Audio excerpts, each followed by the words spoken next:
દીપોત્સવી પંચ પર્વના બીજા દિવસે આજે રવિવારે વહેલી પરોઢે મંગળા આરતીમાં મોટી સંખ્યામાં ભાવિકો ઉમટ્યા હતા। ભુજમાં દીપોત્સવીના દિવસોમાં વિવિધ મંદિરોમાં મંગળા આરતીની પરંપરા છે।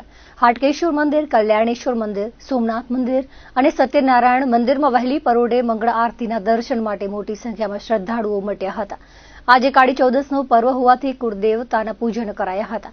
ખેતરપાળ મંદિર સહિત વિવિધ મંદિરો પર પૂજન અર્ચન કરાયા હતા। આ ઉપરાંત શહેરના પડદાપીઠ હનુમાન મંદિર સહિત વિવિધ હનુમાન મંદિરોમાં ધાર્મિક કાર્યક્રમોનું આયોજન કરાયું છે।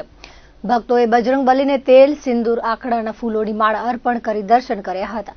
મંદિરોમાં સંગીતમય હનુમાન ચાલીસા અને સુંદરકાંડના પાઠ સહિતના કાર્યક્રમોનું આયોજન કરાયું છે। ઘણા વર્ષોથી ભુજ હાટકેશ્વર મંદિરે